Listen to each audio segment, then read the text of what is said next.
할렐루야. 삶으로 드리는 1000번째 704번째 계시록 44강. 오늘은 계시록 1장 2장 11절에 귀 있는 자는 성령이 교회들에게 하시는 말씀을 들을지어다. 이기는 자는 둘째 사망의 해를 받지 아니하리라 하는 말씀에 근거해서 이기는 자에게 주어지는 약속에 대해서 함께 말씀을 주의하고 은혜를 나누고자 합니다. 자, 서머나 교회를 향해서 이기는 자라는 어떤 자를 말하는 것일까?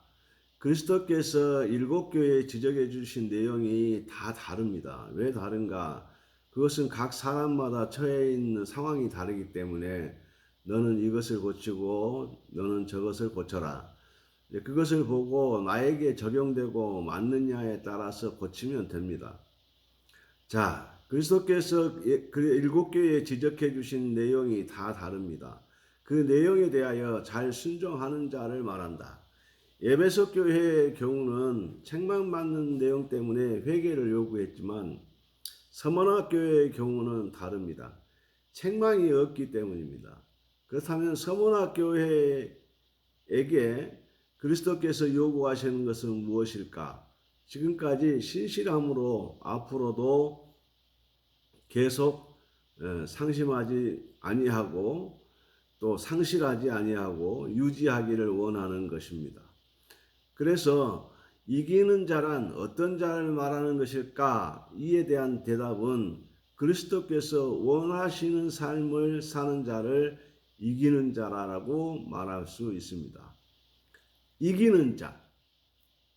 그에게 주어진 약속은 둘째 사망의 해를 받지 아니한다고 11절에 기록하고 있습니다. 둘째 사망에 대한 설명은 계시록 20장 14절에 나타납니다. 사망과 음부도 불못에 던져지니 이것은 둘째 사망 곧 불못이라. 아멘. 둘째 사망은 곧 불못을 말합니다. 이곳에 참여한 자는 생명책에 이름이 기록되지 아니하는 자들이다. 핍박받는 서머나 교회를 향하여서 둘째 사망의 해를 받지 아니하리라 하는 말씀은 생명책에 이기는 자들의 이름을 기록해 주시겠다는 의미이기도 합니다. 이 말씀은 영원한 생명으로 인도해 주신다는 말씀입니다. 둘째 사망의 해를 받지 아니하는 것은 당시 서머나 교회에 포함되지만 교회들이라는 11절의 말씀에 의거해서 이 땅의 모든 교회 중 이기는 자에게 다 포함이 됩니다.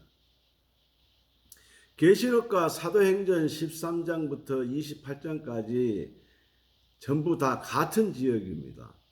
계시록만 잘해도 사도행전 공부할 때 쉽게 공부할 수 있습니다. 바울의 1차, 2차, 3차 선교 사역 이야기입니다. 이것이 지금 우리가 하고 있는 계시록 지면과 맞물려 있기 때문에 계시록을 공부하는 것이 중요합니다. 소아시아 7교회는 당시 건물 위주의 교회가 아니라고 몇 번을 지금 강조하고 있습니다.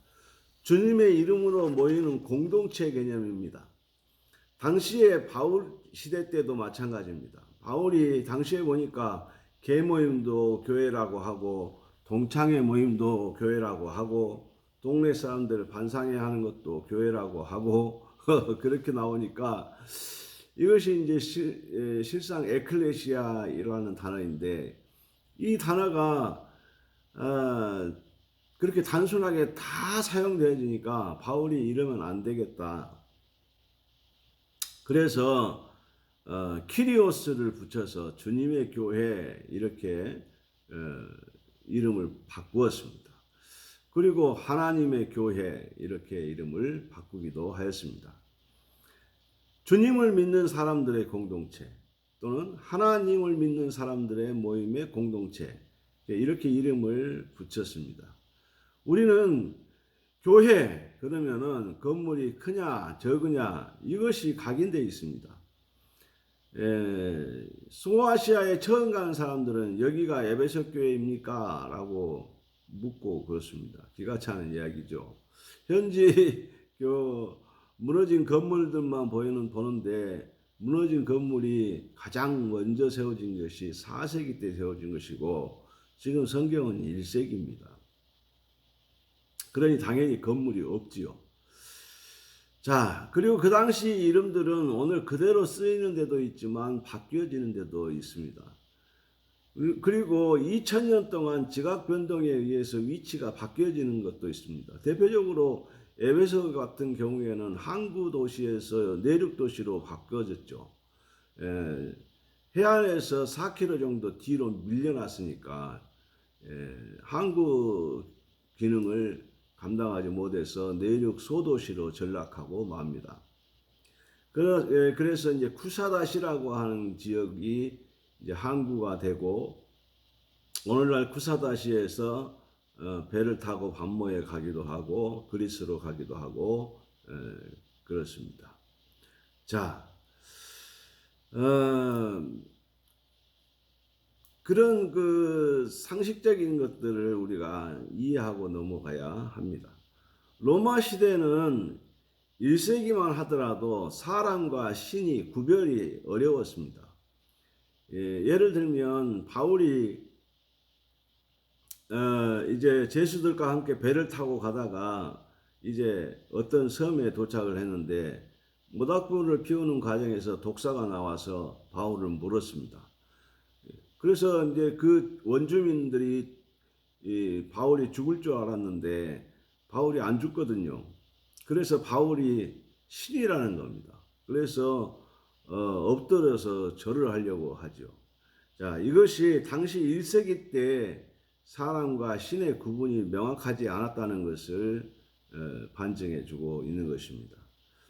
이런 문화 때문에 이 로마 황제 사상이 황제 숭배 사상이 발전할 수 있었죠. 그래서 일반적인 황제들은 죽고 나서 신의 위치에 올라갑니다.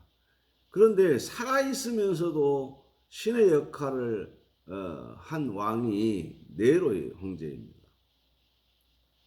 네로가 어릴 때 자기 어머니가 자기를 데리고 왔는데 그 만난 남편이 황제가 됩니다. 그런데 네로 황제의 어머니는 욕심이 많았습니다. 그래서 기회를 봐서 자기 남편을 죽이고 아들을 황제를 시켜야 되겠다 하는 욕심을 키우기 시작합니다. 그래서 결국은 그것을 실행에 옮겨서 남편을 죽이고 독살해서 죽이고 아들을 왕으로 황제로 만들었습니다. 그런 독살해서 죽이는 것을 네로가 봤다는 또 이런 큰 문제가 있는 거죠. 아무리 어머니지만 의붓 아버지라고 해도 아버지는 아버지인데 독살해서 죽이는 그 과정을 지켜보았다는 것입니다. 그래서 그가 속으로 생각하기를 아버지도 죽이는 어머니라고 하면 나중에 내가 황제가 되어도 나도 죽일 수 있겠다. 이런 생각을 해서 그 어머니를 죽입니다. 그러니까 네로가 상당히 독한 사람이죠. 예. 그러다가 살아있는 신으로 자기를 신격화합니다. 이 네로 다음에 나오는 신이 이 황제가 도미티안 황제입니다. 이 역시 악랄한 황제 중에 하나이고 그 역시 신격화시킨 황제 가운데 하나입니다. 그리고 이 도미티안 때에 도미티안에 의해서 사도 요한이 반모에 유배를 됩니다. 계시록 1장 9절에 보면 나 요한은 너희 형제요 예수의 환난과 나라와 창음에 동참하는 자라. 하나님의 말씀과 예수를 증언하였으므로 말미암아 반모라 하는 섬에 있었더니 그랬어요. 예수를 증언하였으므로 말미암아 그 이유 때문에 반모에 유배를 당했다는 것입니다. 당시에 사도 요한이 그 지역에서 사회적으로 영향력이 있었던 것 같습니다. 그래서 이 사람이 자꾸만 하나님이 신이라고 하니까 도미티안 입장에서는 불편하죠. 그래서 요한을 불러다가 그 얘기만 하지 말아라. 그러면 살려주겠다 얘기합니다. 그래도 말을 안 들으니까 어떻게 해요? 반모에 유배를 시키는 거죠. 자, 이런 것들은 당시의 사람들이 신의 구분이 명확하지 않기 때문에 이런 일이 생겨난 겁니다. 그래서 요한만 입을 닫아주면 잘 될 것 같은데 요한이 협조를 안 한 거죠. 또 요한이 그 일에 협조했다고 하면 사도 요한은 편히 먹고 살고 출세했을 것입니다. 그런데 그것을 다 거절하고 그리고 유배를 갑니다. 도미티아는 자기를 신격하기 위해서 제일 먼저 걸림돌이 되었던 존재가 귀족들입니다. 그래서 귀족들을 억압해서 손에 넣습니다. 두 번째는 점성가 점술가들입니다.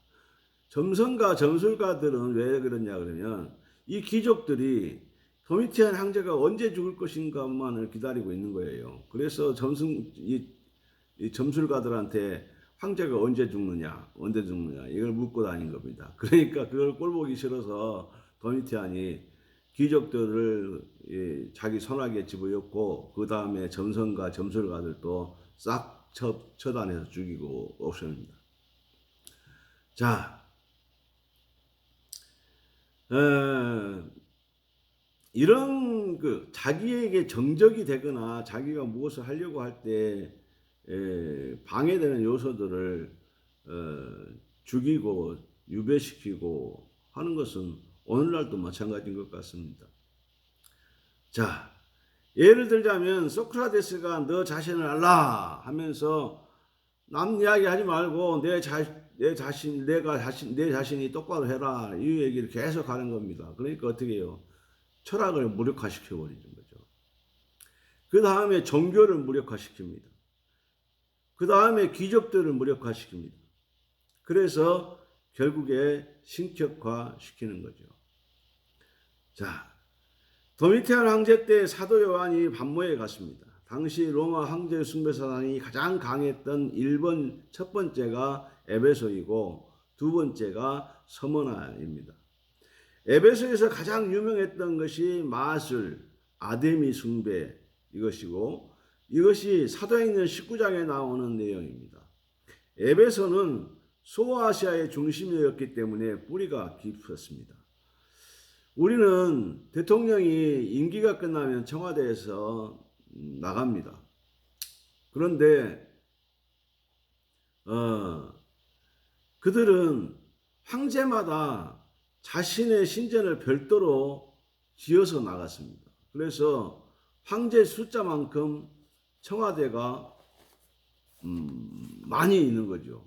그래서 결국은 신전들이 많이 만들어지는 계기가 되었다는 것을 알 수 있습니다. 그리고 에베소는 칭찬과 책망을 동시에 받았습니다. 과연 얼마만큼 잘했느냐 못했느냐 2000년이 지난 오늘날 보면 감을 잡을 수 있습니다. 에베소는 당시 20만이었고 서머나는 10만이었습니다. 근데 지금 와서 보면 에베소는 4만이고 서머나는 400만 명입니다. 역전이 됐습니다. 에베소보다 서머나가 순교의 피가 많이 뿌려졌다는 것을 우리는 쉽게 알 수 있습니다. 예수님께서 서머나에게 이렇게 얘기합니다. 계시록 2장 9절에 보면 아노니 두 번 얘기합니다. 이것이 로마 황제에 의한 핍박을 알고 또 하나는 내부적으로 유대인의 핍박을 내가 안다라고 하는 겁니다. 유대인은 한 뿌리입니다. 유대교에서 예수님의 등장으로 나사렛파가 등장을 하고 이것이 훗날 1세기 초대교회 그리스도 교회가 만들어지게 되는 것입니다. 그렇다고 하면 유대교라고 하는 한 뿌리에서 출발을 했고 자기 형제요 동족인데 서머나에서 사도 요한의 수제자 폴리캅을 화형시켜 죽입니다. 그래서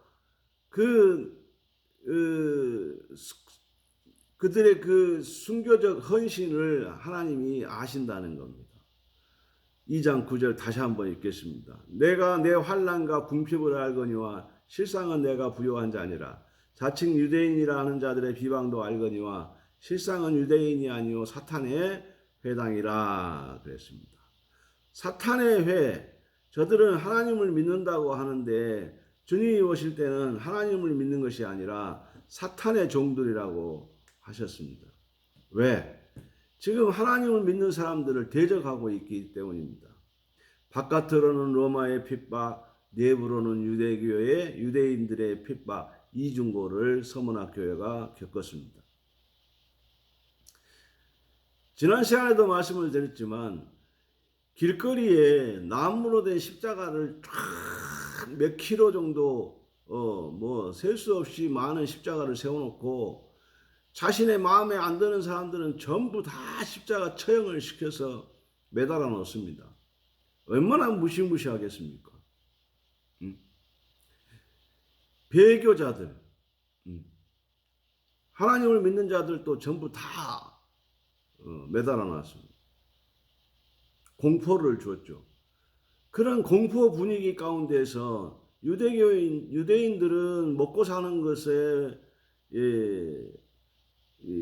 영향을 미쳐서 정상적으로 사회생활을 할 수 없게 만들었고, 또 로마 황제는 로마 신격화하는 과정에서 그리스도 교인들을 핍박했고, 이런 이중국 가운데서 죽으면 죽으리다 하고 개종하는 거죠. 유대교에서 그리스도교회로 개종하고.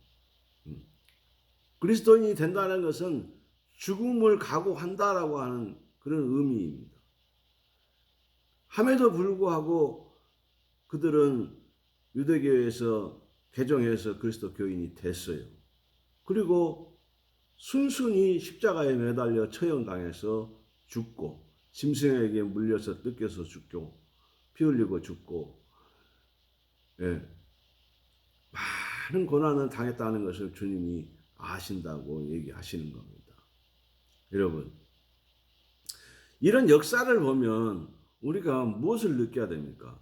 내 삶이, 예를 들면 지금 내 삶이 어떠하느냐에 따라서 에베소 교회처럼, 에베소 지역처럼 쪼그라드는 지역이 있는가 하면, 서문화 지역은 작았지만 더 번성한 것을 본 것처럼, 우리가 내가 지금 신앙생활 하는 것이 내 후손에게 어떤 영향을 미칠 것인가를 생각해야 된다는 거죠. 내가 순교적인 이 각오를 가지고 신앙생활을 하면 지금은 내가 핍박을 당하지만 나중에는 내 후손들이 번성하겠구나 하는 것을 알겠고, 내가 지금 나 편하는 대로 신앙생활 하면 후손들에게 미래가 없겠구나 하는 것을 알 수가 있는 거죠. 그렇다고 하면 오늘 우리의 신앙생활은 어떻게 해야 되겠습니까? 더 잘해야 되겠죠. 순교적인 각오를 가지고 믿음 생활을 해야 되고, 주님이 기뻐하시는 신앙생활을 해야 내 후손들이 더 번성하겠구나 하는 그런 각오를 새롭게 하셔야 될 것입니다. 우리는 자식 하면 목숨을 걸잖아요. 그죠? 내가 못돼도 자식은 잘 되기를 바라는 게 부모 마음 아니겠습니까? 그렇다고 하면 우리는 신앙인으로서 하나님 앞에 더 신실한 기독교인이 되면 하나님이 내 후손들은 책임져 주시지 않겠습니까? 오늘은 그런 생각을 가져봅니다. 더 잘하자. 더 헌신하고, 더 봉사하고, 더 충성하자. 그리고 믿음을 지키기 위해서 순교적인 각오도 서슴지 않게 해야 된다. 그런 각오와 결단이 저와 여러분 속에 있기를 주님의 이름으로 축복합니다. 기도하겠습니다. 하나님 감사합니다. 에베소 교회와 서머나 교회를 동시에 보았습니다. 에베소 지역은 지금은 인구 2만의 작은 소도시가 됐고, 서머나는 더 번성해서 인구 400만의 도시가 되었습니다.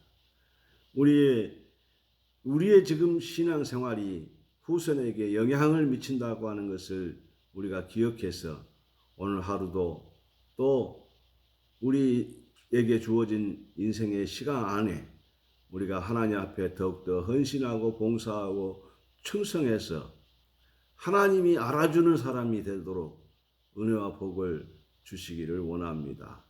오늘 우리가 핍박당하고 고난당하고 어려움 당한 거 있습니까? 주님이 아십니다. 하나님이 책임져 주실 줄로 믿습니다.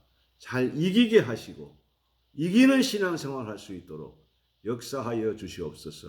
예수님 이름으로 간절히 축복하고 기도하옵나이다. 아멘. 감사합니다. 또 내일 이 시간에 뵙겠습니다.